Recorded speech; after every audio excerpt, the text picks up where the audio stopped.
សុខសប្បាយទេតាំងពីបងជ្រឹងគេពេលនេះអូនមិនទាន់មាននរណាតែគេម្នាក់នោះមានធ្លុំដេញដោលសួរបងពីអាដិនថ្កាពីអាដិនសំសាម្នាក់នេះឬអូ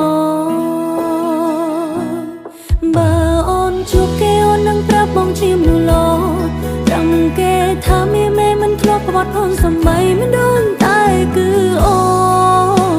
នអូនល្អមិនក្រុមក្រនបើជួបគេអូននឹងប្រាប់ថាគេមានសំណាជុំរំខានហើយដើរចេញទៅយកដៃជិតតឹងភ្នែកព្រួងបែងដូរមិនធ្លាប់គិតចង់បែកពេលនេះទឹកភ្នែកហូរជុំពោបងនឹងនាងថ្មី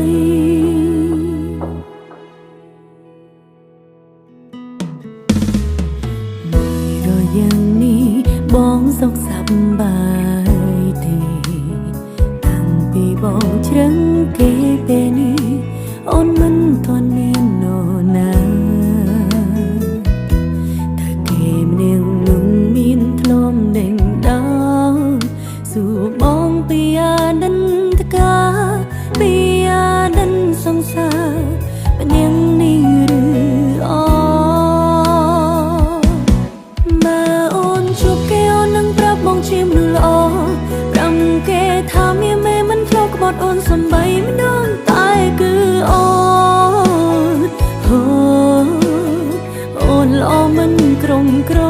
នបើជួបគេអូននឹងប្រាប់ថាគេមានសំណាជុំរំខានហើយដើរចេញទៅយកដៃជូតតឹងភ្នែកព្រួងបែងដូរមិនធ្លាប់គិតចង់បែកពេលនេះទឹកភ្នែកហូរជូនពោបងនឹងនាងថ្មី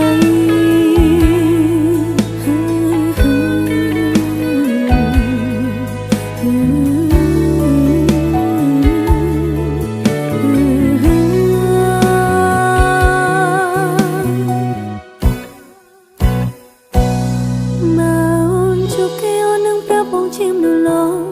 ព្រមគេថាមានមេមិនធ្លាប់បត់អូនសំបីមិនដឹងតែគឺអូនអូនល្អមិនក្រុមក្រនបើជួបគេអូននឹងប្រាប់ថាគេមានសំណាជុំរំខានហើយដើរចេញទៅយកដៃជូតតឹងភ្នែកព្រួងបែងដូរមិនធ្លាប់គិតចង់បែកពេលនេះទឹកភ្នែកហូរជូនពោ